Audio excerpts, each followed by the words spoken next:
Instagram and TikTok and and YouTube as well. Do you get what I mean? Like you have to be aware, and even with people like us, you've got. I literally have just been speaking. Okay. You were speaking for like 8 minutes. I'm not allowed to speak anymore. No, you are. Look at you. Look at you. Guys, does your missus switch off on you this quick? Stop going on, please. All right, cool. Let's get rid of this button. No. Never again will we use that button. It's okay. Oh, Reese. Stop. Never again. I will never touch the red button. I'm just thrown off. I know. I can see. Happy Halloween. Happy Halloween. Oh, wait. Is my mic even on? Happy Halloween. Happy Halloween. Wah, ah, ah, ah, ah. Do your best evil laugh. Mwah, ah, ah, ah, ah, ah, ah. What are you laughing for? That was my evil laugh. Oh, that's your normal laugh. Exactly. That's your cackle. No, I'm trying to think of the laugh in Thriller, the beginning of Thriller. Mwah, ah, ah, ah, ah, ah. What does he say in the Thriller? No, stop. Okay. Anyway. Welcome, people. Oh. Are we recording? Is that recording? Yes. Go on then. Hello, everyone, and welcome to Chatterbox. My name's Kaira. BBC One Extra. I'm Bailey London. One Extra's the cool one. Yeah, so. Actually BBC. CBBS. BBC Radio 3. And as you can see, we have gone out of our way to decorate the studio. Ooh. And I'm dressed as a pumpkin. Kyra's dressed as a white girl. I'm dressed as a witch, actually. What? A witch. Oh, how? I'm a modern day witch. What are you saying? White girls are witches? No. What? I'm just saying like I'm a witch from like a high school witch. Oh, like Twilight. Yeah. But like that's vampires. Yeah, but like blending in with society, I mean. Yeah. And I'm a pumpkin. Yeah. Cool. Yeah, no problem. Why would you say I'm a white girl? That's so rude. No, I'm joking. Just because you straightened your hair. So rude. It's new. Okay. Sorry. But yeah, comment. Let us know what you're doing today because this comes out on Halloween. Mm-hmm. Like, so are we talking as if we filmed it today and today's Halloween? Yes. Or are we just talking as if it's a week ahead? No. What do you mean? Like, why are you trying to confuse me in time and space? Today is the 31st of Thursday the 31st. Yes. Yeah. Today is. Mm-hmm. Okay, today. It doesn't matter because we're never going to see it on the 31st. Yeah, but that's what I mean. They're watching it on Halloween. And also for the audio listeners out there, we're just saying that we have decorated the studio with some spider webs. Oh, more than that. You know, you're missing out. So come and have a look. We'll put a picture on socials. But stay on the audios because we appreciate it. And this is a really good time to say that if you are on the audio platforms, Amazon, Apple, Spotify does have also video. But please follow and give us a 5-star review. Even if this is only a 3-star episode. Give us a 5-star review. Who's to say it's a 3-star episode? I'm just saying. Don't put that if out we argue or something. Yeah. No, arguments are... I actually think, and I'm not going to purposely make arguments with you. I won't. But I thought about it. I deeped it, Mm-hmm. Coming on this show each week with you mm-hmm. and trying to put on like this... Hi. We've not done that. I know. But like... Yeah, we definitely don't. But I talk to you all day. Yeah. Like, before we sat down, mm-hmm. you've been in my face all morning, innit? Yeah. And then after the show, you're going to be in my face all day. Mm-hmm. Yeah, so it's like, I think, first of all, like, hold my hand for this. I think it's actually amazing that I can even sit and talk to you for an hour and a half under lights, do you know what? Camera. You are a fucking saint. Lights, thank you. How do you do that? Thank you. How do you have to sit opposite No. all But I know people in their relationships struggle to have conversation. Yeah. And for me to do it with you under lights, camera, action. Yeah. For an hour and a half straight. What can I say? And it's not even like... You're a professional. Well, when I used to do this with Lito, Lito would like midweek would call me or start talking to me and he'll start talking about something. I'm like, whoa, save it for the show because we might run out of things to talk about. Whereas you don't shut up all week. No. And I've listened to every story you've had to tell me and you've heard all mine and here we are. That's why we are perfect. So Chatterbox. Circling back to what I was originally saying, I don't think it's that bad if we argue on camera. No, and someone in the comments, I'm pretty sure it was Tell the Beards. What? Which he's like a regular listener. Tell the Beards an OG. I think it was him. Sorry if I'm wrong, but he left a comment that was basically saying like no, because we were saying in the last episode right at the end like, do you like the tension? Like, is it a bad thing or a good thing? And because we can't help it sometimes. Kaira is a mood. Oh my God, shut Like, you lot can't tell right now, but we are at DEFCON. I don't know if it's 1 higher than 5. What are you talking about? Like, you know what I mean? Just shut up. All right, cool, okay, cool, so cool. my whole point is, he She's on her said, period. "Oh my God!" Just for the guys don't know what I'm talking about. It's not appropriate. Anyway, I hope there's no bears around. Oh my! Because I can smell her menstrual cycle. This is what this is for. This needs to remain in every episode. So as she seems smiley right now, but believe Oh yesterday she was hulking out. Can we talk about? Right. Can we talk about Can the we fact talk that about that you hulked Tell out? the Beard Yeah. said he likes it because I think he said that because he watches it with his missus. Oh, he and side eyes says- each other. and they're both looking at each other like that. So hopefully, look, can I just say, Relatable. we need to. I want to get this distinction. I want to be relatable. I don't want to say we're a couples podcast. We are just We are a couple. No. couples podcast. We're a Couple of podcasters but we are a podcast that happen to hosted be by a a couple. couple. Because I don't want us to be like, oh, couple. Babe, couple. We're You a know what I couples mean? podcast. I know, but like, It's what it is. yeah, but what I'm saying is like that we can still speak to couples and like talk about couple things and stuff like that. And obviously it's going to come up because we are together. Although, have you seen quite a lot of comments that are like, oh my God, I thought they were brother and sister. They're bastards. Racism. Don't you think that's Why? weird? Because we're both mixed race. I know, we don't even look alike. Understand this, people, yeah? In about, if we get beyond 50 years, yeah, we haven't been If the sun some sort of doesn't hit us. apocalypse. Yeah. And I'm banking on AI. Yeah. But if we do get past 50 years, yeah, there will not be many black or white people. You will all be mixed. It's going to be like Brazil. You will all be mixed. And we, will be purebreds. Do you know what I mean? Why you have to make it into some sort of elitist thing? Yeah, Just well, means that everyone will look like us. Like I said before. She's not my sister. When I went to Brazil, My sister looks like me. yeah, you and your sisters, you'll know that they're brothers and sisters, 100%. Have you been messing with my mic when you put all this webbing up? What do you mean? Anyway, It just seems a bit. when I went to Brazil, everyone there, like I think it's 80% of the population is mixed race. And it was like the first time in my life that I didn't feel like I was in either a white area or a black area. You felt like you belonged? I felt so relaxed. Like I genuinely felt like, and it was also really You interesting should have gone because Brazil, not Thailand. well, maybe we will. But it was really interesting because I asked someone, I said to someone out there that was at the jiu-jitsu thing, I was like, where are you from? Like, what's your ethnicity? And London. He was almost like, I'm from London. he explained it was, I'm a bit this. Oh, or you my asked mum's- him? Yeah. Okay. And then he was like, oh, I'm a bit of this, blah, blah, blah. But he almost seemed like Confused. a bit confused. Like, why are you asking why I that? cared? And I was like, Yeah. yeah, but where's your parents from? And he was like, well, and he had lots of different mixtures of Sounds like a ethnicities, right? And I just basically was like asking, and he was just like, in Brazil, he was like, it's not really like that. He was like, we're all mixed. He was like, I couldn't really tell you. He was like, I've got some Angolan, I've got Italian, I've got Portuguese. I was like, I love that because it means the irony that I was asking that because I don't really love that question. No, you look here. like What? these busybodies that want to know. Exactly, but it was because he was just so unusual looking. Like he had blonde hair, dark skin, and like really light blue eyes or something crazy like that. And I was like, oh, it's a really unusual mix. What's that? Sounds like a chainsaw. It's Halloween! You won't hear it on this. I can hear. I can definitely hear a chainsaw. You might hear it. All right, go on. You ain't pranking me.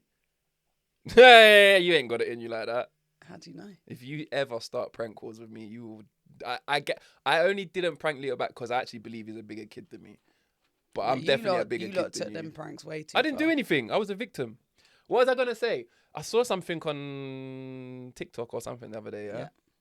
And it was like this is a picture where they had loads of ants on white paper, and then they just draw a line around the ant, and the ant won't go past that line, and then he's done it around all of the ants. Like so, it's like there'll be 5 ants. He'll circle them. They all stuck there. 1 ant stuck there, and it was doing this. And what it was talking about was like we create these illusions, these borders of separation. Yeah. And then it zoomed out to the globe and said, kind of like what has happened to us. And when you look at like a country where there's loads of countries within it, and you think, right, like you're saying here, you're actually separating who you are as opposed to if you're on this side or that side of the border. Like who created these borders? Who created these lines? We just ants. Conspiracy. Conspiracies. I mean, I don't have the actual answer to it, but borders, like, it's even interesting when you think about, you know, people that are like, I'm American. Are there some borders that are invisible? Like, you just, what? Are some borders invisible? Like America and Mexico, there's a wall, right? That's the border. But is there just land where it's like, I'm in Mexico, yeah, there's some countries that you could just step from, like one you could side trip to the and other. fall into Mexico. Yeah. Ah, interesting. Okay.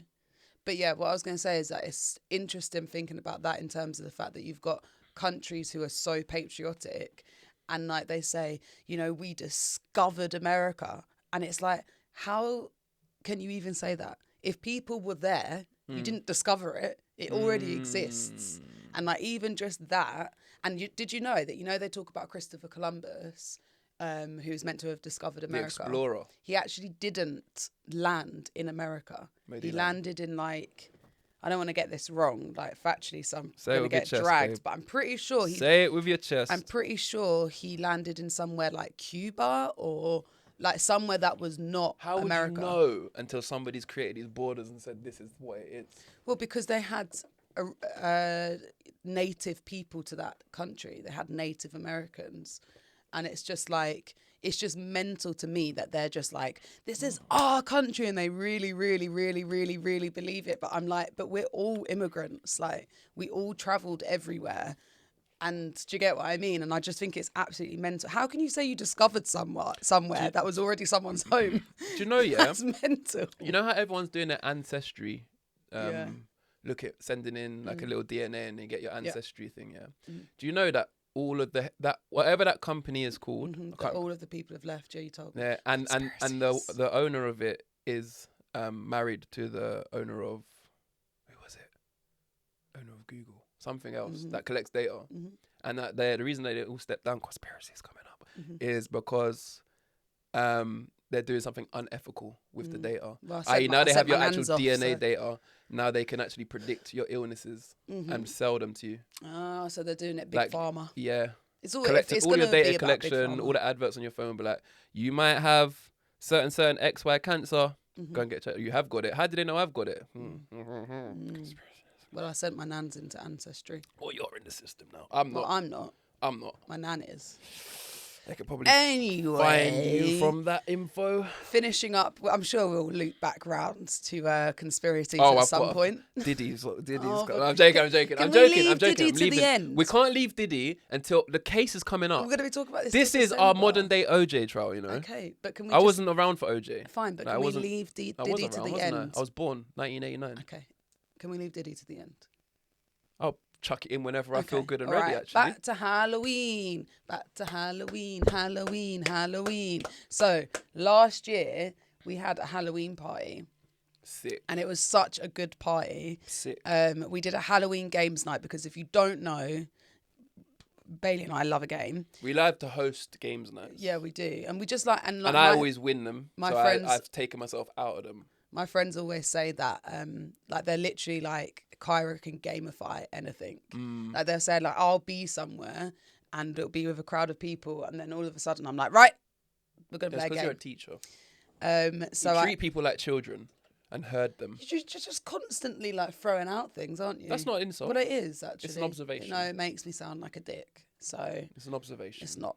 Don't take too much offence. Well, why can't we just stick with what I already said, which is that I gamify it? First bit of tension. Yeah, but why did you Are you and your missus side-eyeing each other? There was just no need. Can't say anything. Do you know what I mean?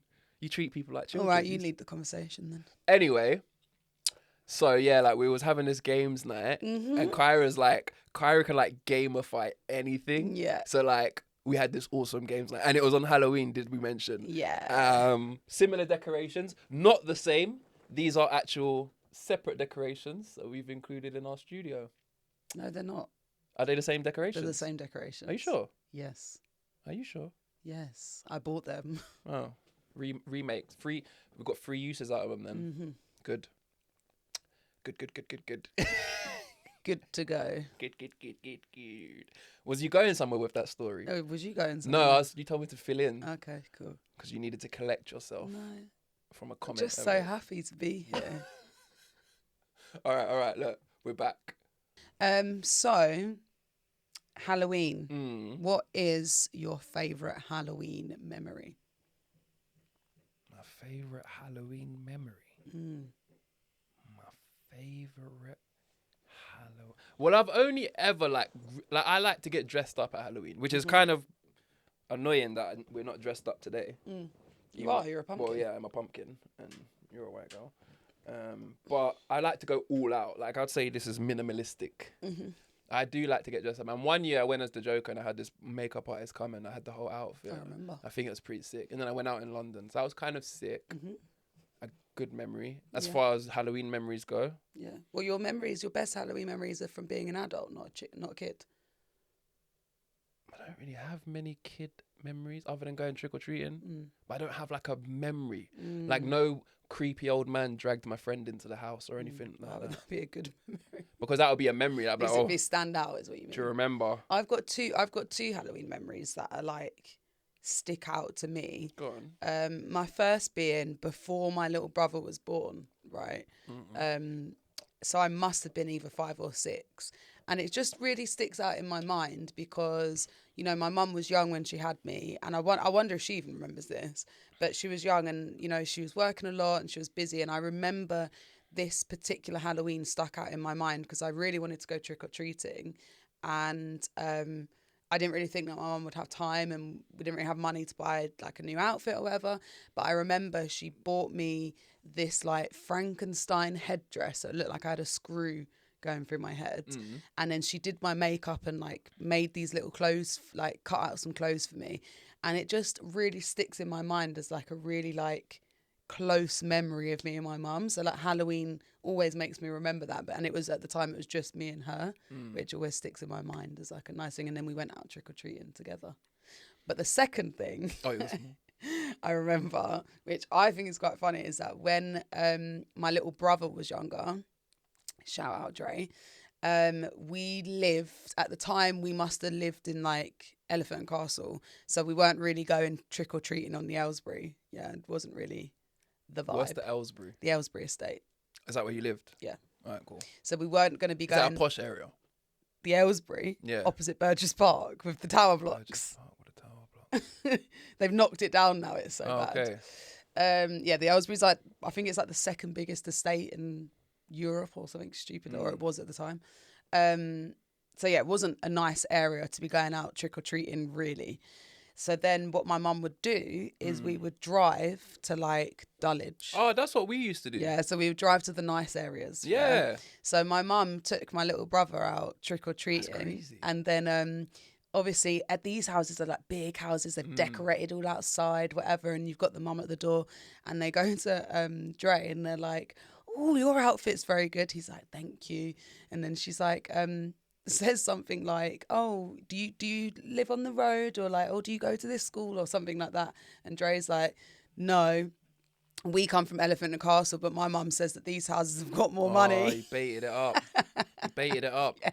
I think I'll get that must more be, sweets I think here. everyone must do that though, because I used to do that. My neighbour used to take us. Yeah, but round here's good trick-or-treating area. It's just loads of residential houses and stuff. Yeah, but when I don't know, he's an adult, we're kids, so around here was great for us. I was like, fine, I'll just go up and down my street. I don't need to go further on my street. But they'll take us to like Wimbledon Village. Rains Park and that. Yeah, big houses. What they're giving you is proper chocolates. Yeah, fivers. Money sometimes, Yeah. Like I'm like, what's going on? Yeah. I remember that. I do remember that. And I did feel like an outcast, but I liked it. Yeah, you're like, fine, I'll take it for the... But I wouldn't have baited it up. You're like, Ferrero Rocher, I'll do it. I'll have that. Yeah. When did you stop trick-or-treating? Last time I went trick-or-treating, I took Perez, my little sister. Not too long ago. I don't really have that many, probably like primary school. Maybe I went like once at secondary school, maybe.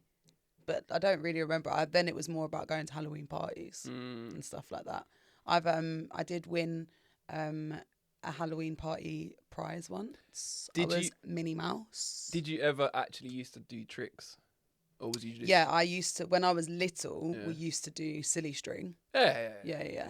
But I was not eggs. an Asbo child like you. Oh. I didn't do criminal damage because I was a nice kid. Is eggs Asbo? Well, a little bit. Okay. A little bit. I don't think I egged a person. Imagine like now we have a house share and then some little shit like you comes and eggs the front of the window. You've got to go clean it up. See, as an adult, see what as an adult, that sort of stuff's jarring. Yeah. Or just does something annoying. Even silly string is fucking annoying. But as long as you're not doing, if you do it at me, cool. Toilet paper. Yeah, but don't do it on my house. If an adult knocked on your door and said trick or treat, I'm calling the police. Would you? I'm calling the police. What do you mean trick or treat? If an adult, a 40-year-old man. Yeah, literally a 40-year-old man. With one of what are those little things that Jeffrey's got? If a 40-year-old man like knocked at your door today and said trick or treat, and he was fully dressed up, calling pure the police. Pure effort. Like he's gone in on his outfit. Yeah. Are you making him feel silly, or are you giving him a sweet? I'm calling the police. Why? No, you're not. You're not actually. I'm not answering the door. No, you wouldn't. I'm not answering the door. If I've got a ring doorbell and I can see it's a grown man, I'm not answering the door. That's out of order. No, you haven't checked if he's got learning that you might have the mind of an 8-year-old. It's not my problem. I'm not taking that risk. That is horrible. No, it's not horrible. That is not horrible. That sounds like the beginning of a horror film. Some people might just love Halloween. Cool, love it. All right, no, he's not dressed up as a scary clown. What is he dressed up as? What is it? Because. All right, yeah, let me think. What? Because a 40-year-old man wearing anything. Is he dressed up as Jeffrey Dahmer?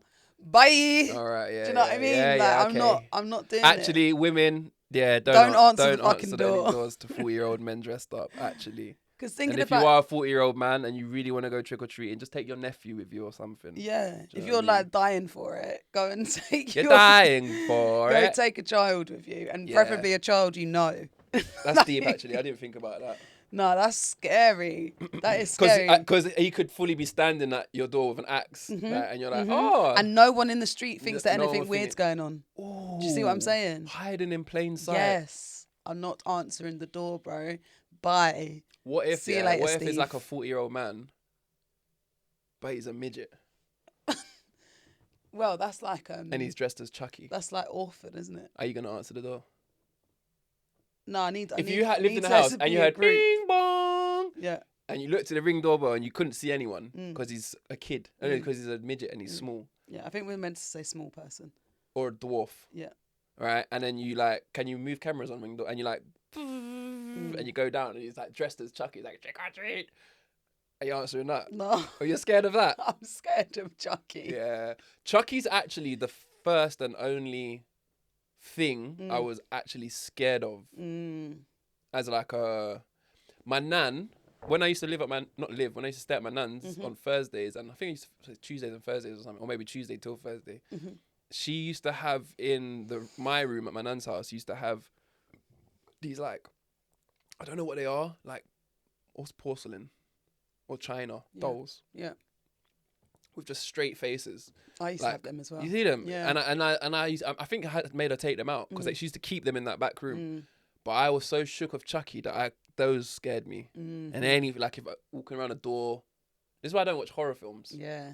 It was the way Chucky used to move that used to creep me out. But if I watch Chucky now, I don't think it's scary at all. It's not scary. It's actually not scary. He's actually not scary. He's very unthreatening. One thing that you lot need to know is that Bailey is a shookhead when it comes to anything. I'm not now. Anything scary. I would admit. All right, Thursday, let's watch a film then. Babe, you say this and I say this to you all the time. We can watch. I don't like horror films. They don't entertain me. But if we sit and watch a horror film, it's you that's going to be shook. I'll just sit here watching it like, No, you're jumpy. And you're sitting there like, Yeah, but so you're I'm not jumpy. scared. I'll watch it. Don't try I'll watch it. All right. I will admit, I'm going to put a secret camera. If it's a good enough film, Yeah. If it's a good enough film, the most it gets, I'm not scared to watch it. The most it gets is like for a while after watching it, I'm checking behind doors when I go to the toilet at night or anything like that. Fuck. I'm squeamish. You're squeamish and you're jumpy. I don't like gore. Yeah. I don't like seeing If anything happens in a horror film, or a drama, or whatever it might be, that's like slightly gory or someone breaks their leg, this is you. Like this, you'll grab onto me and hold on to me like it's you that's happened to you. Pain. I feel what I see. So you're shook at. That's not shook. I'll watch a horror film with you. All right, we'll film us watching. I wish we had done this for today's episode. We could have put a clip in because it's you. What horror film? What do you think? I don't know. Do you know? Bear in mind, I've seen nothing. What's your like? What do you think is the scariest genre of horror films? I think the only thing I'm not scared of anything that I think is physical, like Jason or... So like, if I think that's a man or Scream, films. that's not scaring me. Okay. But anything where I feel like you don't have control, like Paranormal. Freddy Krueger in your dreams or something like that. Okay. Like something I think, I've got no control. But like somebody trying to get in the house, you've got slasher, which is like that, someone trying to get in a house. You've got paranormal, which is like haunted house. Yeah, ghosts, don't like that. Or the one where comes out the TV. The Ring. Things that aren't real. Or that would you've scare got me. like, what are they called? Like religious, like possession films. What, when to get the cross is killing them? No, but that's kind of keeping them away. But then they're like, no, I don't think that is what I don't like. I don't think that's. I don't know why. Ooh, fast. Things that move quick. Arachnophobia. No, not a spider. Yeah. Like imagine I'm looking down a hallway and some creepy girl is like walking backwards. And then they're like, and it's like, and running like runs up the wall. Stuff like that. So what I'm not scared of is slashers, Scream, Jason. What's the other one with the hockey mask? Scream. No, Jason. I don't know. Jason, Friday the 13th? Friday the 13th. All that, I'm not scared of. I've watched all of those. I'm not actually scared of them. I've not seen it because I literally don't watch that many films without you. And I'm not going to watch a horror film on my own. Because you're shook. Yeah, because who watches horror films on their own? That's weird. But I would People watch that it aren't with shook. you. Yeah, but I would watch it with you. Yeah, but that's my point. And you'll be screaming and holding me because you're shook. That's what I'm saying. Which isn't bad. I just know what I'm normal. saying. That's why they make the film. They get big budgets. Yeah, but that's what I'm saying. But I'm just not going to watch it on my own. I know. But I haven't seen it, but I've heard, and it sounds quite scary, is the film where she's deaf and she's in the house. Oh, I've seen that. So she doesn't know. I've seen it. Is that scary? It's silent. Oh, I don't know if it's No, that. he's blind. The killer's blind. And she's deaf. And she's like... Oh. I don't know. She can't make a noise because he's blind. He's a man. He's living in a house, but he's blind. But he's got very hyper-aware senses. Yeah. And they've gone into his house. And then once they're in, they like realize they shouldn't be in here because everything's locked from the inside and they can't get back out. Right. And he's like, I thought there was one where she was deaf, so she couldn't hear. Yeah, I've seen that one as well. I have seen in the cabin. She's in the cabin. You've seen a lot. I told you I'm not For sure. someone that doesn't. I don't like them though, but they're not my favorite genre. I find horrors and the thrillers I like. Psychological thrillers are probably my favorite. Thrillers I like. This is sometimes I think I watch things thinking it's more of a thriller, and then I watch it like, this is just a poor attempt to scare me. Yeah, I like thrillers. It's just not thrillers over horrors every day. Yeah, thrillers all day. I like something I got to think. I tell you what, I did. I know it's like so old now, so it's not like this is new news, but I loved Get Out. Because that was such a good psychological... I'd say that's a psychological thriller. Because it's like... It's conceptual. Right, look. Tell me if these all fit in the same genre. Get Out. There's another one like that. Get Out. By the same people, innit? Oh, Us. Us, yeah. Us? Is it just called Us or something like that? So. Us. Yeah. Get Out. You know the bit in Us that's scary? You know, like we were just saying about fast moving. You know when she looks out and they're all stood on the hill and then it's like... And they just start moving. That was the only bit I think of that film that I was like, nope. Shutter Island.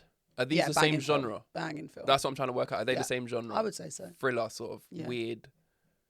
Yeah. Yeah, I've seen all of these. Yeah. So I actually do like. I don't like horrors. I don't like. I think what I'm saying is I don't like Jason and Scream and these things. Saw. I've seen Saw. I've seen like 1, 2, and 3, but I know there's like 9 of them now. I haven't seen all of them. I watched one with Dre on holiday, and it was like a weird one. Yeah. I was like, I forgot how deep this gets. Yeah, I actually like Saw. What would you do if you had a child? Because the reason that came to me, is because I'm pretty sure someone told me that Saw was written by a child. Fucking creative child, isn't it? Very creative. But what if you had a kid that wrote that? Yeah. He's up for adoption. Yeah, but that's the thing is that he's also orphan. Very creative. He's orphan. Yeah. He's the next orphan. Take him. 100%. Yeah. If I had a kid, how old is this kid? Say like 9, 10. 9, 10? Nah, he could have seen stuff, man. If he's thinking of this off his own mental, he's just like, it's a school teacher, that 7-year-old. He's like, By the way, your son's written like, or like the school teacher brings you in and they're like, oh, gone. This is what Johnny drew today. Gone. Well, I'm hanging. And it's a picture of you in your orange tracksuit and you're hung like upside down. Johnny is gone. And he's just there holding the rope. Yeah, it's gone. Anything like that, I think I'll take dead serious. See, that's another genre I would say of films as well. Kids in films that are fucked up and scary, like Sixth Sense. Sixth Sense ain't scary. The Omen. Sixth Sense. Isn't Sixth Sense about kids? See dead people. Yeah. That was a thriller. I'm just talking about kids being scary. No, he weren't scary though. The Omen. He was dweeby. The kids in The Shining. I know these are all really old films, but I'm just thinking ones with kids. You haven't seen The Shining? No. See, now I think you're moving into territory of films like that. That's when you say, when people say, do you want to watch this? I'm like, nah. Yeah, but the thing is with The Shining is it's like... You got to think, I grew up loving comedy films. Yeah. Pretty much. And if you give me the option, it's going to be a comedy. Of course. But I'm just saying, like, The Shining, like me saying, you haven't seen The Shining, to me is like when you were like, you haven't seen, I don't know, Trainspotting or something like that. What the hell is that? Trainspotting? No. I haven't seen that. Trainspotting, is that not like a massively UK iconic film? What is it? How dare you? I'm actually annoyed, yeah, because this is what I do to you daily, The film buff, and you're trying to come out with these weird films. These iconic films. The Shining, Jack Nicholson, The Shining, like that is an iconic film. What is it about? Is it religious? What, The Shining? Yeah. No, The Shining's about a couple that go to some like outback hotel to take it over, and then they're there and it's snowing. And then he starts to lose his mind, but thinks that it's real, and the hotel is basically corrupting them while he's there. And then he ends up being like, you know, that scene where he's through the door and he's like, here's Johnny. Oh, it's Here's Johnny comes from The Shining. Yeah. I don't think I've seen it. And then you've got the two twin girls that are like, bing, bing, like. I might have. Yeah, no, I don't think. It's not I can't actually confidently that say I've scary. seen it. I and what's this watched other it one you said? Studies. Is it not Trainspotting? I've not seen it for that just makes me think of that time. kid that goes to the trains and he's got the GoPro on his head looking at his face. Have you seen him? Yeah. But yeah, I'm just saying that, like, for me, not seeing The Shining is like the equivalent of not seeing like Good Will Hunting or like. I've seen that. Yeah, but that's what I'm saying. Like, that's like, to me, is the equivalent of that. Do you want to watch The Shining tonight? Not really, 'cause it's not a great film in my opinion. So why is it? Why? Because it's a cult film. No, but the films that I say I can't believe you haven't seen this are like films that I thought everyone has seen, and everyone who sees it says it's the best film. But I feel like that is because it's. I'm pretty sure it's a Stanley Kubrick as well. So it's like artistically, cinematography wise, like meant to be amazing. Yeah. Do you know what I mean? I'm not saying it's like, oh, you're just gonna love it. It's like watching a. So what is your favorite horror film then? I used to really like. It's so shit. It's very shit. But I used to like The Hills Have Eyes. I think I've seen that. About the inbreds. I think I've seen that. Hillbilly inbreds. Yeah. Yeah. I used to like that. Stuff like that. I've seen a couple films where it's like the whole town is weird. Yeah. And those ones kind of get me as well. Yeah. Because I feel like you feel like that when you go to see my nan. Yeah, when I go to like, where did we go? Where? And we stayed there for. We were in Kent. No, not in Kent. We went and got the best butter and bread. Where's that? That was in Kent as well. Is that Kent? Yeah. Well, it wasn't called Kent though. It was like it had a name. We were in Canterbury. Canterbury. Yeah. Which is like, not a small. It's actually a city. I felt like Canterbury could have switched up on us at night time or something. We were just We went to the zoo. Yeah. Yeah, everyone was. You complained the whole time. Do you know what? In hindsight, don't you feel bad then? Because remember, I was complaining about my knees walking around the zoo. Mm.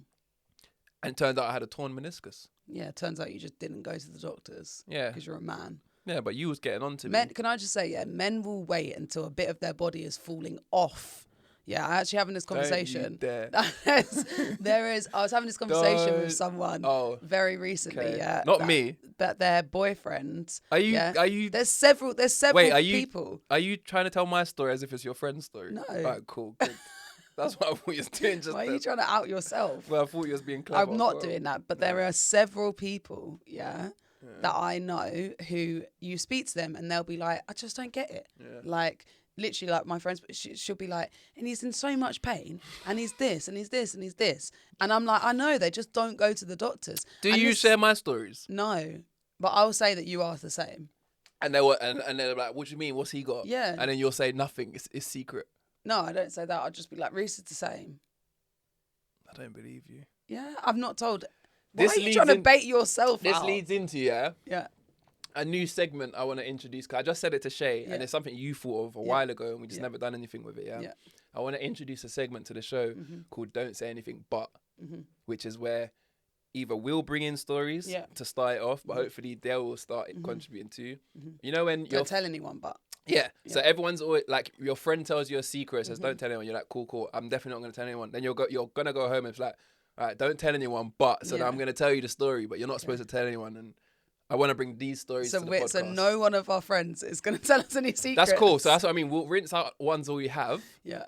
And then hopefully when we run out, because no one's telling us anything anymore, they can, and we'll keep you anonymous. Yeah. And you could just tell us a story that your friends told you that you're not allowed to tell. Yeah. Or it can be a really good platform for if you've got something that you need to get off your chest and you really want to tell someone, you can tell us and we can tell everyone else, but they won't know it's you. So you've still got that like cathartic feeling of like letting go of something, but you don't have to like publicly know. All right, so we'll bring that into the next episode. Oh, I like it, salacious. Don't tell anyone. But if you've got any stories that your friends have told you, but you're not allowed to tell anyone, and you want to tell us, or any drama that you know, sneaky bitches. Yeah, maybe it's your story that you tell people. Don't tell anyone. Have you been fucking your boss? Oh, that's where I want to get to. Is that baby his?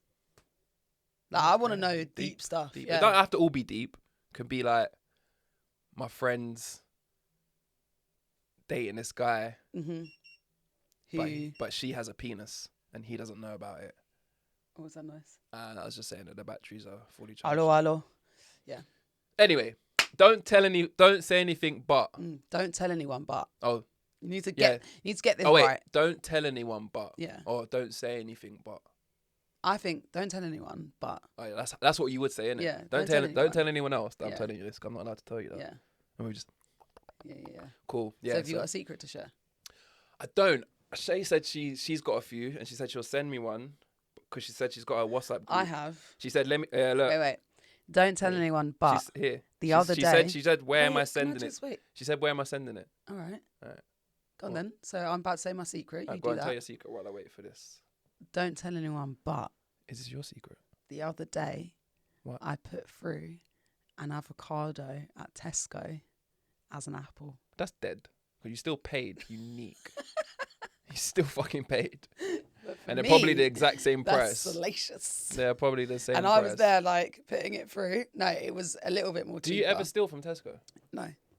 That's what I did. And then I was there like this, putting it in my bag. I was so scared that someone was going to notice. I used to always, notoriously, something's not getting scanned.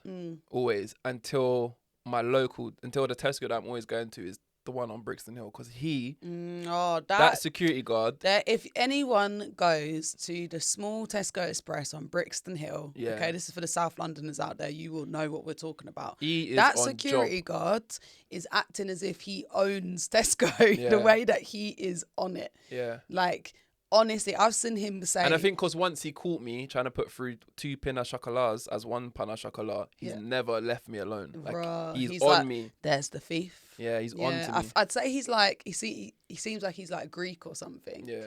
And he literally like... And he'll talk to you, like chats. Yeah. Busies himself up. Yeah, he busies himself. And then he's like overlooking you, being like, oh no, I'll help you. And I'm like, I don't need help on the self-checkout. And but one time I was in there, to tell you, when I was in there, I ran in there before I was teaching, so I only had like 5 minutes, and some guy from Brixton comes in and he's just like saying he's not paying for the bag. He was like, I'm not paying for it, like this, and it started to be an altercation. The security guard ran over to where the cigarettes code was. He was like, lock the door. He's on it. Locked the door. He needs a bigger job. He needs a much bigger job. They're sizing up against each other, and I'm just there like, I need to go. And he was like, nope, no one's leaving the shop until he pays for his bag. I was like, that guy needs a much you're not bigger getting job. Tips. He needs to be he needs to be like Messi's security guard. Have you seen that? You don't even know that. No. Yeah. Well, they know what I'm talking about. Yeah. He needs to be doing something, because boy, he's not getting paid enough for the amount of work that he is putting in to that job. Literally. Right. This isn't fitting with the show, but it should make you happy. Do we not have a secret? Not a secret yet. Shay's going to send one. But we did have dilemma.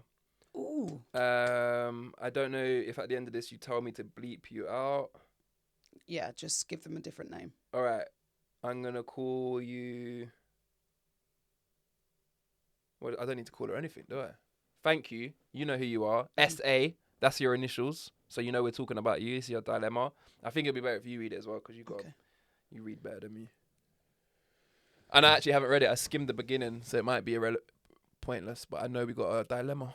Okay. Hi, Bailey and Kaira. First off, I want to express I'm loving the dynamic of the podcast. Thank you. I really enjoy the male-female perspective and this thought-provoking dialogue as a result of different views. It has even initiated new conversations with my partner and I. Pause. I love that. Yes. That's what we were saying at the beginning. Yeah. About Tell the Beard. So there's more. Couples partners, couples podcast. Yeah. I wonder if it's our tension that's pointed out some. Maybe. I have a dilemma for you. Can we just stick to S, please? Yes, SA. Because her SA stands for something else. Can't call it that. Shh. Just S is fine. S. I have a dilemma for you. I have 2 daughters, 8 and 12 years old. Like many people similar in age to my eldest in particular, she is attached to her mobile device. Gaming and social media are her main interests. It has become an ongoing challenge in our home and often leads to her being castigated. Nice one. Is that a word that we used? It was a word of the week, literally last week. I remember. Right, stop interrupting me now. I'm going to go back. It has become an ongoing challenge in our home and often leads to her being castigated as she has no self-discipline with the usage and in turn is not setting a good example for her sister and neglecting her studies. Therefore, I have implemented parental controls which did not go over well. My question for you is, where do you draw the line on setting boundaries and guiding my child and overstepping her privacy? She feels I'm disrespecting her privacy, but I feel her obsession with this is clouding her judgment and priorities, and therefore restrictions need to be implemented. I'd love to get your take on children/teens with device usage, social media usage, and how do parents keep their children safe, guide them properly, but still remain respectful boundaries for both parties. I appreciate your opinion on this. Thanks. I was about to say, when she started talking about her kids, we don't have kids, so we can't advise. However, you are kind of heavily deep in this with your sister. So you can talk on that. Well, she's asked for both our opinions, so. What does castigate mean? She's getting told off a lot because of it. That's what castigate meant? Yes. You told just off? Don't listen. Told off? Yeah, severely reprimanded. And then you were like, what does reprimand mean? Yeah. Right. My opinion, I don't have any kids. Yeah. So this is you have to take that with my opinion with a pinch of salt because it might not help you at all. But outside perspective, I think it's easy to confuse what we would have done at that age with what they should do at this age, right? So you could think, well, when I was young, I wasn't on my phone this much. I didn't do that this much. But when we was young, or maybe when you was young, the phones, after you played Snake for an hour, you're probably done. Yeah, so you didn't actually have that distraction. So I think the kids of today, I don't like, personally, when people think kids shouldn't be on their phone that much. When, as adults, we are, like you are, on your phone a lot. I'm on my phone a lot. So it's easy to look at a kid and think you shouldn't be on your phone that much. I think it just depends what they're doing on their phone. If they're doing something that's endangering them, yeah, you need to control it. But looking at like my friends and what they like, I know Malachi has like his phone actually stops working after a certain time. That's what she said. They started to put on parental controls on it. So I think you need to manage it. Like, don't give them 24 hours access. Like, you don't like you're actively trying not to be on your phone for an hour before you go to bed, and you're a big woman. So I think it's okay to like put on, like, you can't be on this after. Do what you want, but at 9 o'clock it's done or whatever. I think that's fair. Yeah. And I know that's going to annoy a kid. I don't know what 12-year-olds are like, but at the end of the day, when I have a kid, my 12-year-old is going to be my 12-year-old kid. Like, so there's not going to be much back chat anyway. Yeah. But I think I don't think any parent I think in this day and age, any parent if a kid's got drive to do something on social media and stuff, understand that these are actual real businesses. So if your kid wants to do something and you're telling them, no, don't do that, you could stump them. Yeah. And if they was being successful at it, you probably would push them. So can I give my 2 pence on that? So I think we're in this weird middle point in our society where we don't know what the long-term effects of all of these technological advances are, right? And I think, or we're starting to understand the effects of it. And I think my little finger's changing. I want to say that I agree with the fact that there are young people who are very entrepreneurial, who are starting up TikTok shops, who are, you know, when TikTok even began, you know, you had like the Addison Rays and all these people who are now multi-millionaires, celebrities at 18 because they started this stuff at 12, 13, whatever. So there are success stories from it, and there are blatant upsides to the fact that kids understand how to use technology, right? So there's this whole debate going on at the moment about in schools, are they going to ban mobile phones as a blanket rule in schools? And I would say there's 2 different sides to this. A, it is distracting. It is massively distracting.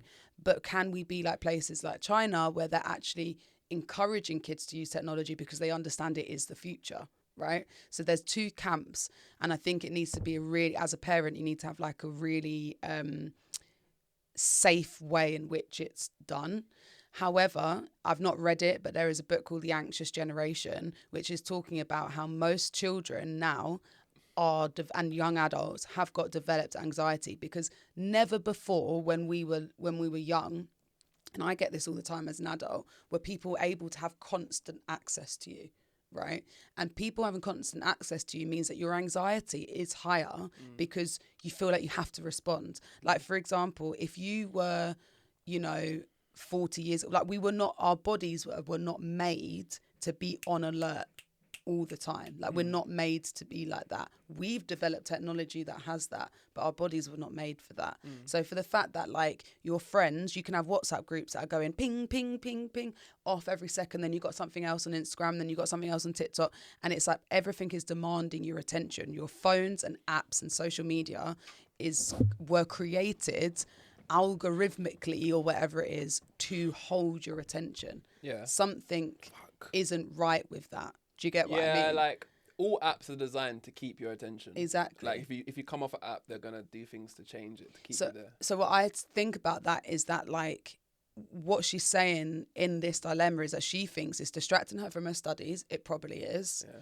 And so if it's not being used in a productive way, unfortunately, especially for young girls as well, they're going on there and they're seeing so many like unhealthy ideals. But instead of being like, I want to make more money so that I can buy that Chanel bag, it's more a case of like, oh, she got gifted that Chanel bag for being an influencer. Or do you get what I'm saying? Like, it's not encouraging them to be thinking outside the box if they're in certain realms of Snapchat and Instagram and TikTok and and YouTube as well. Do you get what I mean? Like you have to be aware, and even with people like us, you've got I literally have just been speaking. Okay.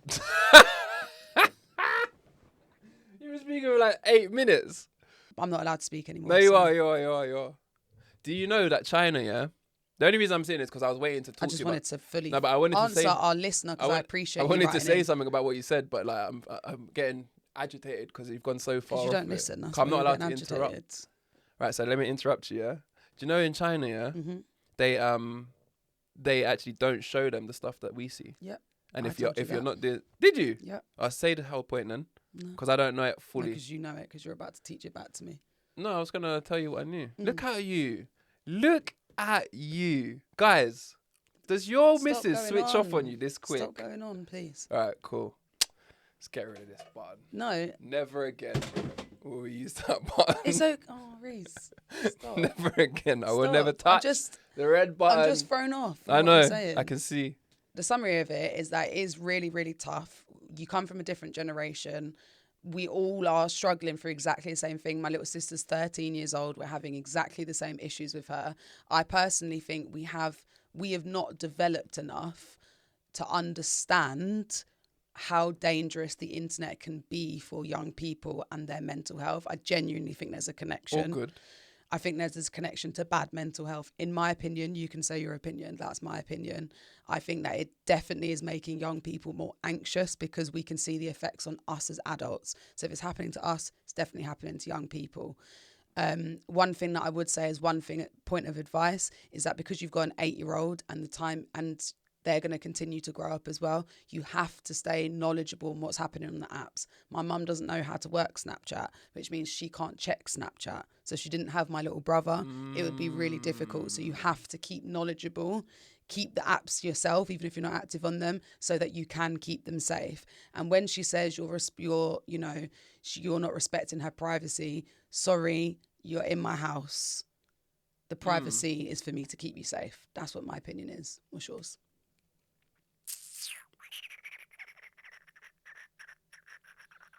Like, I'm just gonna play my devil's advocate because no point in me just backing up. Like, I agree with everything you just said. However, again, I don't have kids. I think unless you want your kid to be left behind, they should be on it. You just need to manage it. That's what I think. I don't think you should try and stop them. Just have restrictions and boundaries, but don't make it a thing. Like, I hate parents of this day and age that just don't understand we're not living in the same world.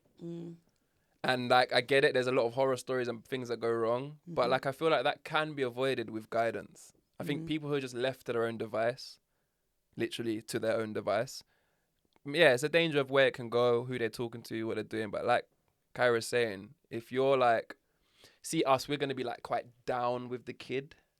I feel like we're not going to have that separation. I'll know what I want. And I'll probably encourage, so when we have a kid. Yeah, but this is what we always disagree on this, because I don't want my kid having all of that shit. And you're like, I want my kid to be the best. If my kid had TikTok, if we had a kid and my kid had TikTok, I wouldn't want him to be a consumer. The only reason I would want him to be that much on it is if he's productively doing something and working hard to make this happen, not just to sit there scrolling. I think when I'm thinking of these issues, my mind's thinking, don't stop them progressing. So for me, progressing isn't sitting there doom scrolling. I'm thinking, most kids see stuff and they're like, I want to do this. I would push and encourage that. But if your kid's just doom scrolling at the dinner table all day, and they are just the consumer, and then they're kind of already lost, like, I would try to guide them out of that. That's not healthy, I don't think. So that's what I think I mean. Like, Max's kid Malachi wanted to be, he wanted to start a channel rating cereals, and Max was going to get him cereals from all around the world. I think that's sick. And I would encourage that. So be involved within it. But by 12, don't be a might consumer. Be a little bit late. I think you maybe need to start thinking about that with 12? your 8-year-old. Late? Yeah, they don't want to know. Perez has just turned 13. She does not want to know who I am. She's not wanted to know since she was 11. As in it's too late for them to listen to you, not too late for them to start something. No, it's too late for you to like re-establish that connection with technology. Or maybe it's not, but I'm just saying make it an effort to do it with the 8-year-old. Yeah, I've never dealt with kids or teenagers, to be honest with you. Tay is my only sort of real representation, and he kind of. But you're like, I don't want them to get left behind. But this is my thing. Look at them. Look at some of the people that we see in these trolling comments. Do you know why? Like, because I'm not talking about us. Talk about loads of people. Yeah. But I'm like, this is the internet. You can turn comments off though. That sit there and yeah. But I'm saying I would not. If I had this nice kid or whatever, and then I go on there and I see that they're sending death threats or mean messages about people online, because the internet is a deep, dark place. You only need to go into the comment section. I nearly got drawn out the other day. Yeah, but I just want to say is that what I'm scared of is, we don't want them to get left behind. Technology is good. But like their mental health, it doesn't matter how good you are at building a website. If you are depressed and don't know how to socialize, it don't mean shit. because you're going to have a shit quality of life. Go outside and touch some grass. So as long as they have, you got your internet time, but this weekend as a family, we're going out and we're going to the park for free. Though, isn't it? Do you know what I mean? Like, because it's made to be addictive, and there's going to have, addiction has effects on your brain. So I'm just saying, as long as it's balanced, okay, we can't get rid of technology, but I don't give a shit if my kid is a little bit more strange than the other kids, but is able to hold conversation. Like, there's some kids out there that they had kids out there that were pretending, and they can't get them to stop to be, what are they called? The NPRs. Yeah. I know what you're talking about. What are they called? I want to say NPC, but you said NPR. Yeah, non-player characters or something like that. Is it? They're getting stuck. Children who are stuck doing that. I'll stop that straight away. But that's what I'm saying. And see that side of, if your kid's doing that, hammer down. Phone's gone. But what I'm saying is, we don't What's understand. It called? Psychiatry. We don't understand Get them back on track of these things on young people yet. But the future is going where jobs are being taken over by computers. And like, if you got kids like getting ready to, what should I learn in school? Advise them to get into technology. Advise them to get into like working with AI, because that is the future. You can't even work. You won't even be able to work at McDonald's soon. McDonald's will all be a kiosk. Yeah, I don't even think people will be flipping burgers, because they can do that. Use better with machinery. It sounds crazy, but that is the way the world's going. And I think in 10 years' time from now, a lot of the good jobs are gonna rely on the ability to use computers and AI. Or create all the arts. I don't even think art. I used to think this because it's my field. I personally... Artists are done. No, but I personally disagree with that. Artists are done. I disagree with that. You cannot mimic the human experience. Yeah, you can do it way better. Yeah, exactly. And but that's faster. not art. To me, that's not art. I can. The thing is, I can show you art made by AI, and you wouldn't know it's made by AI unless I told you it was made by AI. You might not know that, and I'm sure the technology is going to continue to develop, and it will be perfect, and it's going to look amazing, and you can do this, and you can edit it quickly. But me personally, I'm not going to buy a piece of art made by AI. Don't go to uni to be a graphic designer. I'll tell you that. No, I didn't say graphic designer. I'm talking about an actual artist. The purist, like where and money values choreographers. I'm talking about artists. I'm talking about comedians. I feel like choreography. I feel like it will get to a point where you've got like a group dancers, and instead of having someone come in and teach choreography, the AI will give you the perfect choreography and you will follow it from a screen. I genuinely think it's not far from that. But what I'm saying is that's not why people consume art. You don't go and watch a dancer and go, wow, that was perfect. You watch it and go, how do they look that perfect when they're a human? It's not impressive to watch a robot dance. 100%. It's not impressive to do that. It's not impressive to watch a robot look at a thing and go, wow. Hold on, pause. Are you telling me if I took you to a stage show right now and everyone on the stage was not a real human? Maybe the first time. There was all AI robots doing perfect dances. But the difference is I understand the hours that a dancer has put in. Do you know how much hours went into building that machine? Yeah, that from a technological perspective is impressive.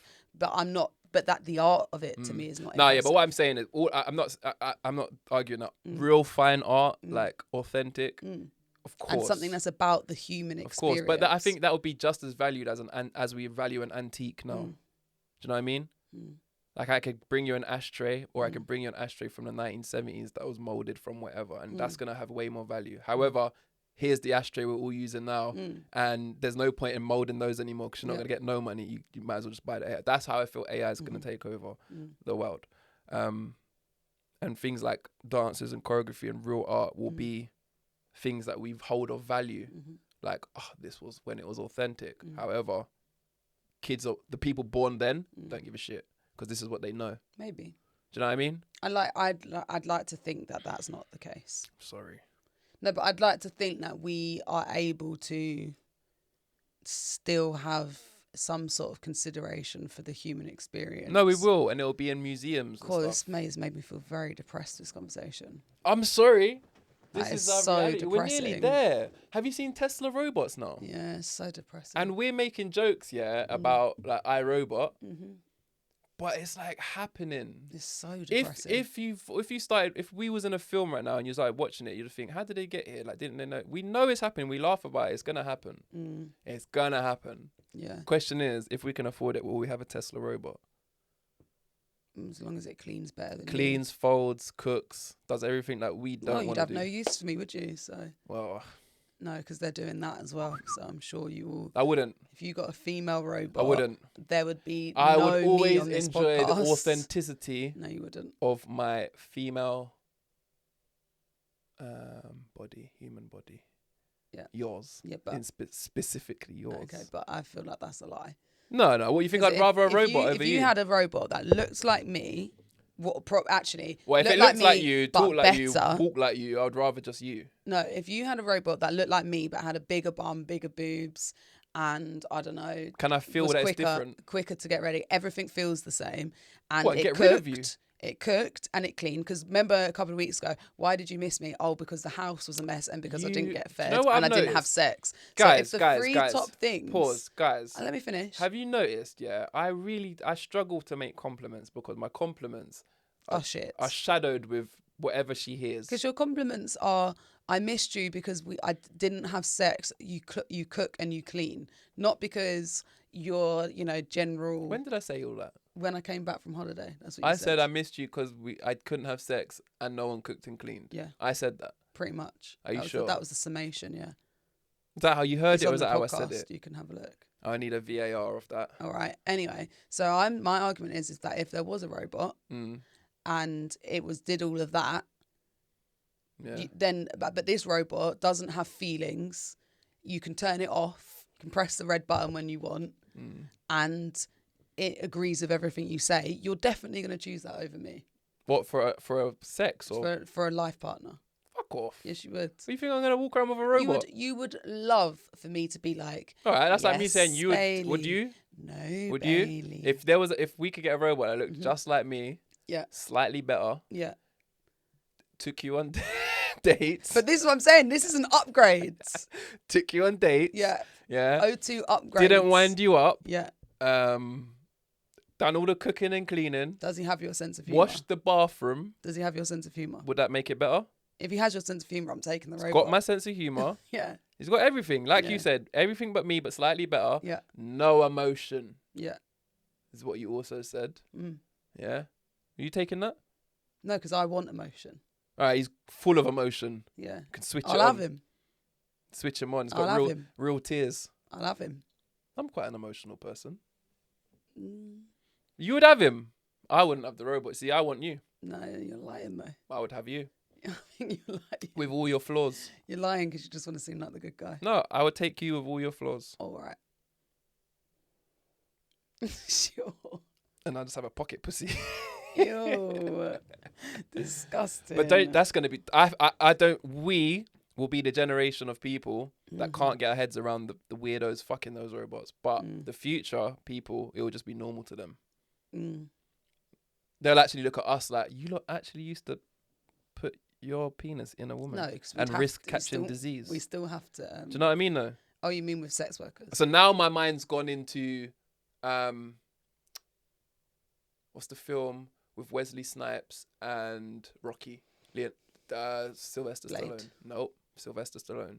Where they're Rocky. Frozen and then they're unfrozen. Matrix. Like, no, you have not seen this film. I don't know what you're talking about. Kaira, we're gonna watch this film tonight. I'm not watching it. Where we are, Sylvester. I'm watching Maths. I'm watching Married at First Sight UK. Let me know, people, if you watch Married at First Sight UK. What did I say his name was? Wesley Snipes. Wesley. What name? Snipes. Wesley. Sick name.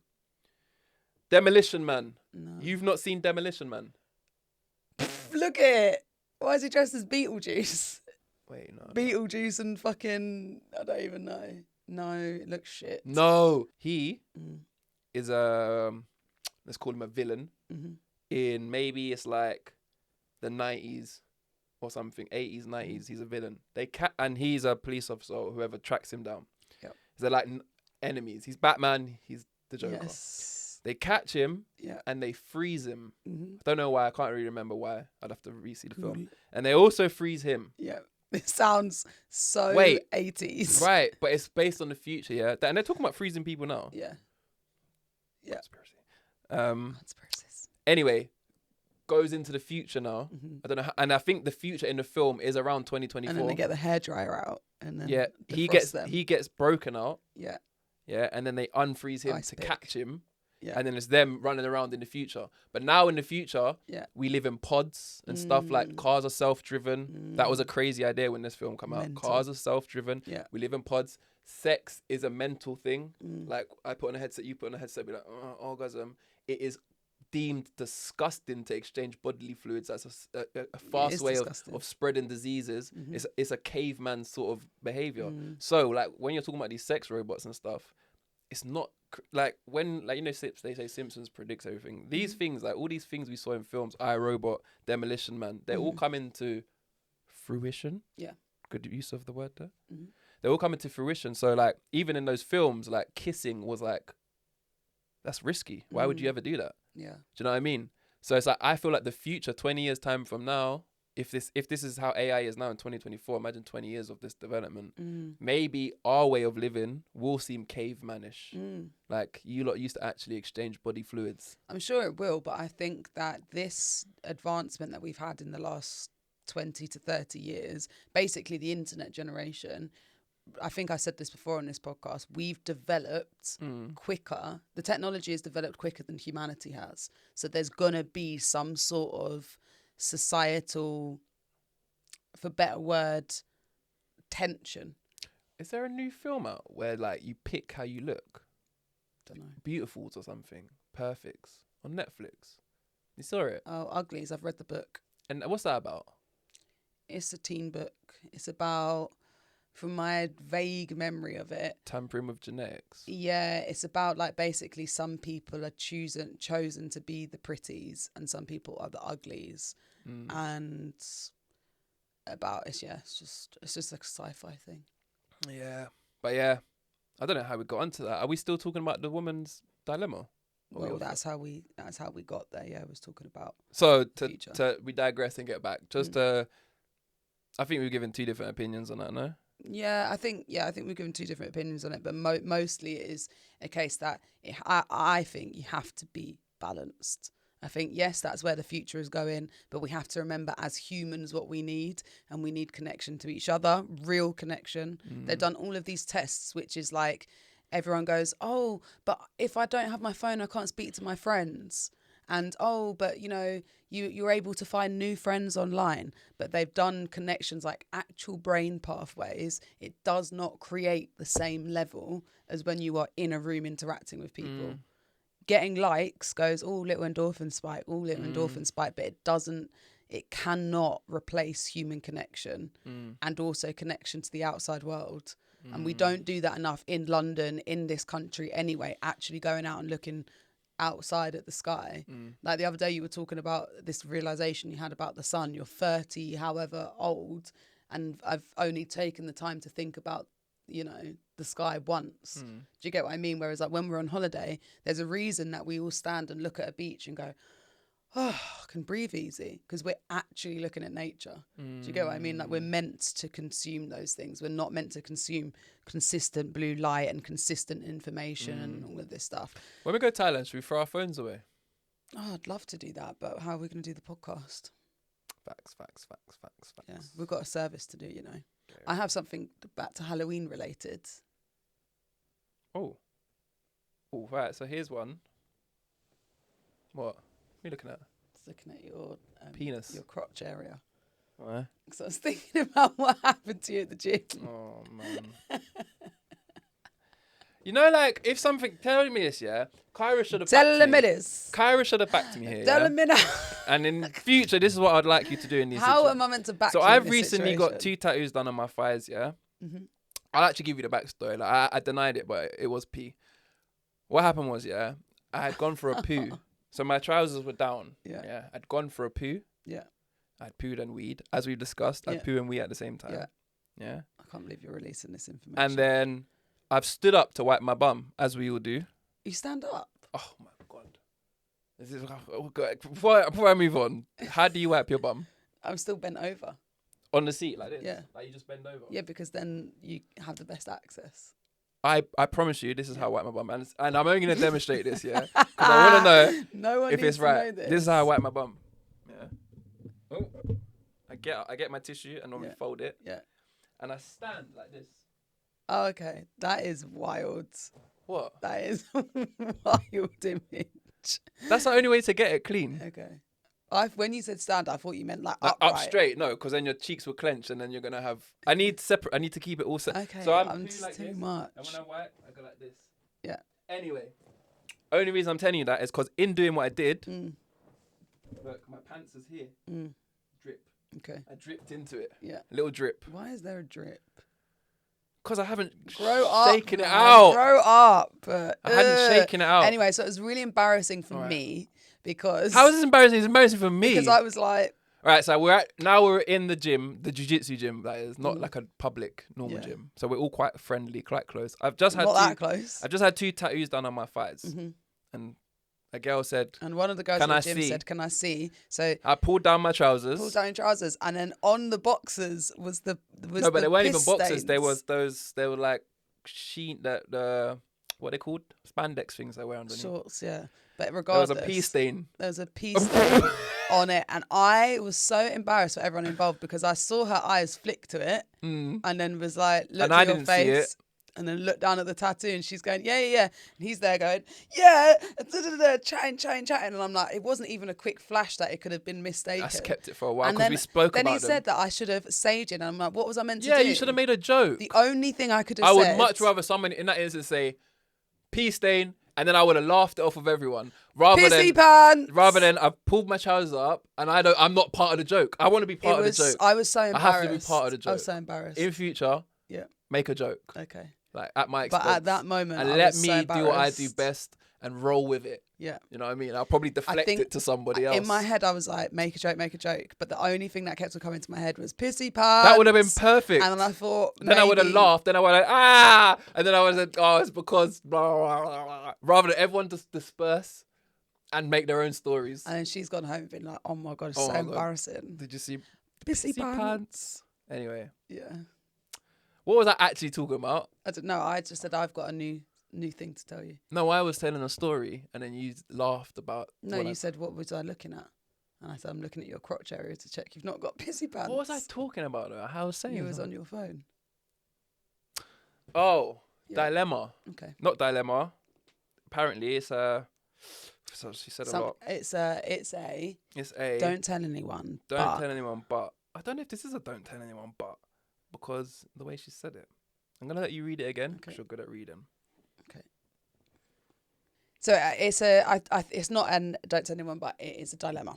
Oh. So, is it ever deemed okay to wash your hands with a toxic family member? And if so, when would it be deemed okay and not okay? And the person is my mum. Hold on, let me get you some context. Alcoholic, emotionally abusive, victim mentality, never takes ownership. Every single thing in the world is negative and has nothing positive to say about anyone or anything. Makes you feel guilty for not seeing or making the effort every time that you do. Something bad happens that causes more trauma that this said person has already caused.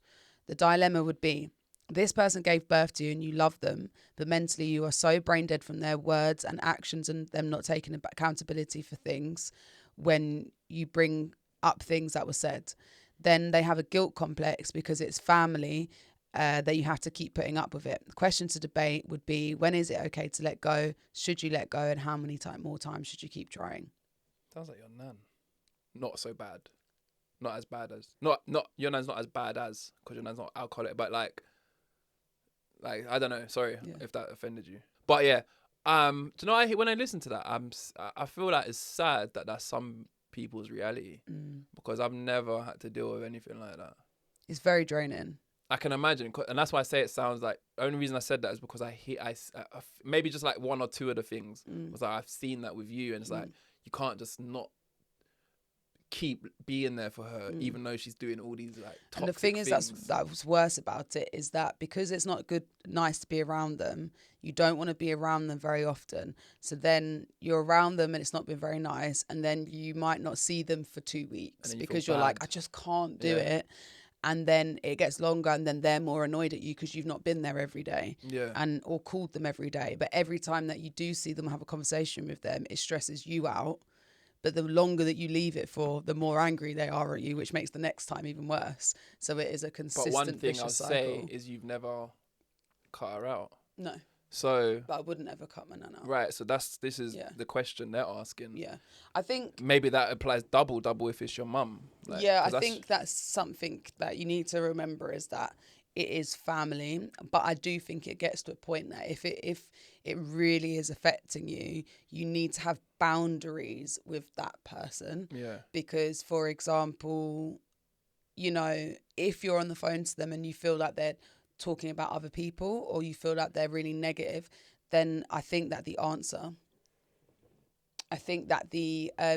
way to put a boundary in there is, okay, you could decide you don't want to see them again, and that would be your choice, and that would be absolutely fine. And I don't actually think that you are in the wrong for doing that. But if you're someone like me or other people that you're like, it's actually going to hurt you long term cutting them out because you're going to feel guilty about it, then what you do need to do is put boundaries in place when you do see them. So if you're seeing your mum or you're on the phone to your mum and she's talking really negatively, then you say, actually, I don't really want to talk about that right now.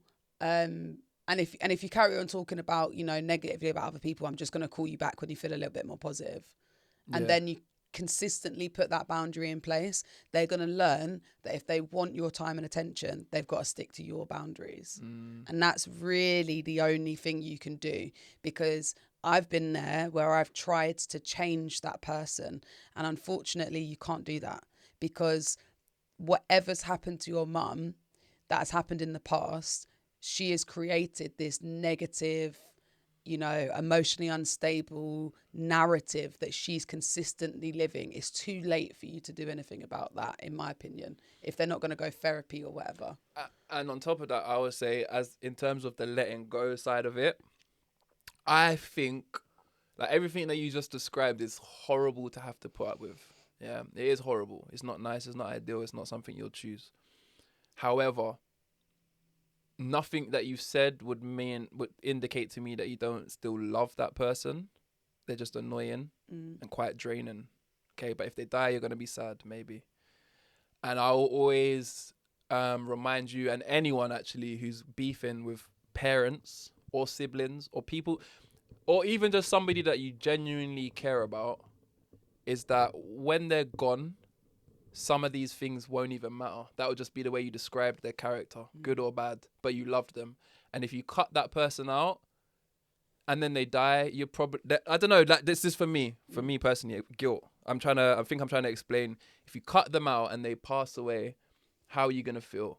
Because that is something that I've seen personally. I've seen not for me, I never cut my dad out, but I struggled heavily with grieving due to guilt. And then when I look at what I felt guilty about, it's so minor, but it was enough to make me feel a bit bad. And some people, if you cut your parents out and you never see them again, you act like you hate them because of the way they're being, it might not mean that much when they're gone. Do you know what I mean? You might just be like, oh, my mum would have always said this, or she would have been so negative. But it's just their character. Yeah. You don't like it, but it's just them. Yeah. So I wouldn't advise anybody to cut out family. Yeah. Just because you're family doesn't mean they can get away with anything. But like, you haven't said anything that makes me think get as far away from that person as possible. It just sounds like they're quite a draining, toxic person. Like, but it's still your parent. Yeah, I think you got to set the boundaries of them. Yeah, do take what Kaira said as like a way to try and save the relationship, as opposed to just abandoning it. Yeah, but the only thing I would disagree on is, I do feel like if you want to let go of someone and you feel like that's the right decision for you, then I don't think you should let anyone tell you differently. The other perspective is that when you lose someone, you're going to have to deal with that feeling. You're going to have to deal with that, whatever comes at that point. But if this person is really affecting you to the point where you're like, you know, I cannot do this anymore, then I would always say choose what's best for you. And if that's letting that person go, it could be letting that person go.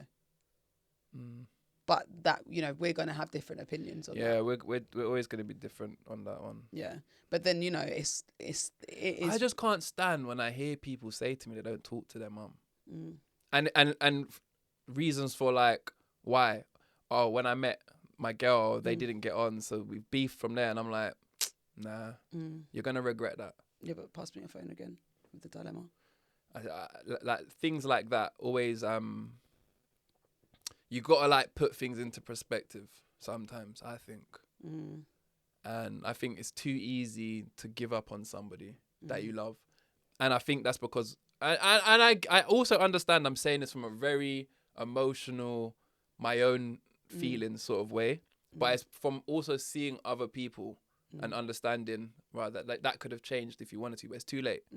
I'm not trying to put my situation on it, because like I said, I have something similar to this, but I would say that if I didn't have that situation, it would still remain the same, my thoughts process, which is like you said, they've not done something. It's not like this person attacks you every time you see them and you're at danger or whatever. I think with this person, they're so wrapped up in their own story that you have to just put in boundaries with that person and help them and help you guys find a safe space for you both to have a relationship with each other. Because the fact that you're even asking this question tells me you don't really want to let them go. This isn't the person. Yeah, I know. This is, don't say anything, but say it's someone else's story. I know. Yeah, okay. I'm just saying that the fact that you're even asking this question means that you are feeling a way about having to let them go. Because if you're at the end of your tether and you're like, I can't fucking do this anymore, it doesn't matter what anyone says to you, you're not doing it. Yeah. So it's a case of like you're asking this question, you're saying why, but you need something different to be happening. I just wanted to check the. I've always said like there's no one in my family. I couldn't think of anything that either of my sisters or my mum could say. Could say or do that would make me cut them out of my life forever. Yeah, I can't. Can you? I could think of things that they could do. Yeah. Like what? Give me one. Give me a bad. They're just really out there, horrible things. But like, if I had a child and I found out that someone in my family had abused my child. Okay, look that. Yeah. Okay. Yeah. Prisonable offences. Yeah. Towards someone I love. Yeah. Yeah. Okay. And particularly. So if I find out, if I had a kid and Shay was babysitting, and then like 2 years later we find out every time she's babysat, she's abused our kid. Okay, yeah, maybe. But that's like, even then though. No, I'm cutting them off. That's my child. Yeah. Cutting off. What? I'll never speak to you again. I love my brother and sister to the bone. I'd want to know why. But if Shay was abusing my kid, I've known Shay too long to not want to know why. Yeah, you might want to know why, but we're not cool like that. Like, yeah, but I can imagine you couldn't be cool with it. I couldn't. I genuinely don't think I'd think I would fight and argue and work it out and let her go to jail or whatever. Yeah. But I don't think I would never speak to her again. I don't know. Actually, abusing a kid, what is abuse? That's evil. That's evil. Now I've seen evil in somebody. But you say this though, but like mothers, when their son does evil and the world's against them, mothers, there's like love that you can't shake. Yeah, definitely. Do you know what I mean? Yeah. And even if you think I can't believe you've done that, you can't let that. I think with family, I love too much. Yeah, but I've been betrayed in ways, I think, by certain members of my family in ways that you've never had that betrayal. And I know that I've forgiven from those things. There's been, I could say, I'm not going to say, but I could say 2 things I think of with my 3 things actually I can think of that I felt like a big betrayals from family members, and I have got past it and I have forgiven it. But there are certain things that I think I don't have a child, but I just presume that, like you said, a mother's love when it pertains to my child. It don't matter. That's my child. Because that's your child. We're talking about the abuse of your child. That's what I'm saying. So and love or say what you want. You don't love Shay unconditionally. But of course I love Shay. No, but like you've not grown up like that. It's not the same. Yeah, but she's not my sibling. What if Dre? Yeah. Or Perez was abusing our child? Yeah, but I genuinely feel like I will always love them for being my sibling, and I don't think I would be able to let go of them completely. But we're not going to have a relationship if you've abused my child. Yeah. Because I don't need anyone like that around me. Yeah. Do you get what I'm saying? So I do think I understand what you're saying, but there's people who don't talk to their parents for less. you know, we had that whole conversation the other day about should fathers never be allowed to see their kids and all of this stuff. There are lots of people I know that are like, I just don't have that man in my life because he's let me down too much. He's a waste man and I don't want him around. That might not be how you would feel. I forget sometimes my relationship with my parents and siblings is not everyone's. Not at all. Yeah, I often I'm not saying that your family doesn't have its issues. My family, we're not perfect. Your family definitely has its issues, but you have had we all love a each other. Pretty nuclear family setup, which is mum and dad live in the same house. You all grew up together. Like, do you get what I mean? It's rare, isn't it? It's very rare. Very, very, very. And that's not to say my mum and dad had the perfect and your aunties relationship. all around and everyone, cousins all together. That is not. I genuinely sometimes forget that's not everyone's reality at all. It's actually quite not privileged. It is. I'd say it is. It is a definite. When you say when I hear it all out loud after like the stories that we're talking about, it is a very privileged. But everyone, like we say, everyone sees things through the perspective of their lenses, because you might speak to someone who is a young guy, for example, who his dad has been in and out of jail, has, you know, constantly let them down. You showed me something different as well when you like said like just about the fact that I've lived here my whole life, and then you said I don't feel like I have a place that I feel a connection to, like a home. Yeah. Whereas this house, me moving into my flat on my own a few years ago was the first time that I was like, I feel like I belong here. That it's not somewhere I'm staying, or we might be moving, or some other. The flat that we're in now? No, my flat I had before. That was the first time I felt like I was like, wow, this is a place for me that is mine, and no one is going to come and make me feel uncomfortable in my house. I never felt like that as a kid, ever. Yeah. Do you get what I mean? I never felt like even my room was my room. Yeah. It felt like any next person could come in and be egging up on my space. I never felt safe and comfortable with those things. So I think like that's just like a small thing. So, but then what I was going to say is we all see things through the lens of our own experience. So there might be a young boy, say a friend of a friend is talking to you, and you're saying to that boy, but your dad, and if you lose your dad, and the boy's been... his dad's the joker. Yeah, and these times he's seen his dad beat up his mum. He's seen his dad steal money. I forget and that boy is just sitting there going, I get what you're saying, and maybe I will have a really complicated relationship when he dies, and I will feel guilty about it. But I don't trust that man, I don't like that man, and I don't respect that man. So you have to see it through the lens of that child's or that person's experience. But back to the dilemma, I don't think that you've described some of those things, but that person's obviously not nice to be around. Unfortunately, family, you know, they say like friends of the family. I would give up a friend if they showed those traits. But you can't give up a family member. Yeah, I wouldn't. But you can put boundaries in to make yourself feel more comfortable, and that's what I would suggest. Yeah, healthy. I like it. Yeah. We're getting good at this agony aunt shit, innit? Yeah, I think we're all right. I think we're balanced-ish. It's funny because like we speak like we're on the other side of like, you know, like we've accomplished everything, so we're just letting you lot know how to get where we are, but we're not. Like we have our own. You know what I mean? Everyone has their own shit. It's an opinion. As long as you lot know it's just an opinion, we've all got one. Right, rounding up today's show. Go on. Hold this. You haven't done word of the week for 2 weeks straight. No. Word of the week this week is coming up. I told you got to get that in early. You get to choose your word of the week this week. I told you. I'm struggling with the words. I need to make a list of them. I need to see them.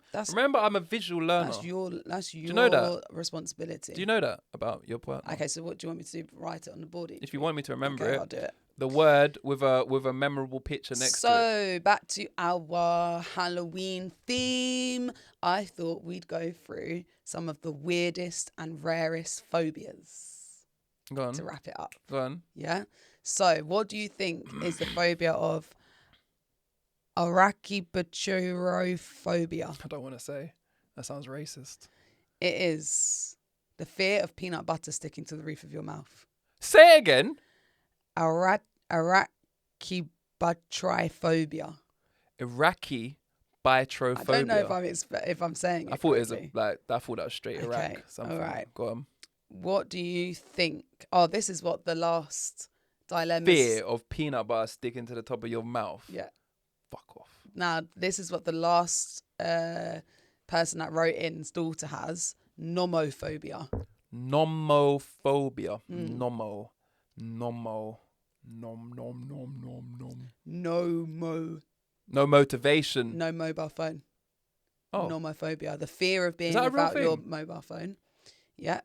Nomophobia. And it says that recent research has shown that around half of both men and women have anxiety surrounding their cell phones. Further, one study says that 23 male students were labelled as nomophobia, and 77% check their cell phones up to 35 times a day. I will say I do that. I always look at my phone, but I don't have it because, do you remember the other day I left the house to go out for the whole day? I forgot my phone. Yeah. And I could have turned back and got it, but I just thought I don't care. All right, this one's easier. Arithmophobia. Arithmophobia. Rhythm. No, Fear of. What does that sound like? Arithm. You did it at school. Don't sell me. Just give me a sec, because you're staring at me. Reading, writing, and I literally could not make it any more easier. Reading, writing, and speaking. Reading, writing, and arithmetics. What the fuck's arithmetics? Maths. I didn't know that. Oh my God. Is that what maths is? Arithmetics. Yeah, that's what I said. The three It's R's. math. Reading, It's math. writing, arithmetics. Is math like a what's it called? What did you just call it? Mathematics. Yeah, arithmetic. Arithmetic. Is the fear of numbers. Okay. I didn't know that. Sorry, before we move on, comments please, back me up. Did you lot all know what arithmetic? I guarantee a lot of people are going to say yes. Oh, yeah. Hold on a second. Who are you going to ask?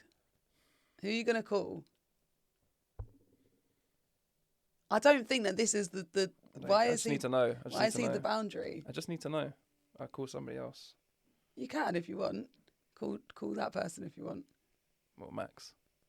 Definitely call Max. I know Max knows. What do you think Max knows? I'm calling Max. I'll call Max. I'll call Max. I'll call him. Maybe because I'm screen recording. Right, go on. What about Pat? If Pat knows. I'm calling him. Hello? Hello, you're live on the podcast right now. What? You're live on the podcast right now. Okay, what's that? Okay, so we've got a question to ask you. Okay, am I asking just about the word, or am I asking about the phobia? Just straight the word. Do you know what arithmetics is? Arithmetics? Yeah, think about it. Reading, writing, and arithmetics. What? Pat, you're letting me down Pat. here. You're letting me down. Do I know what arithmetics means? Yeah.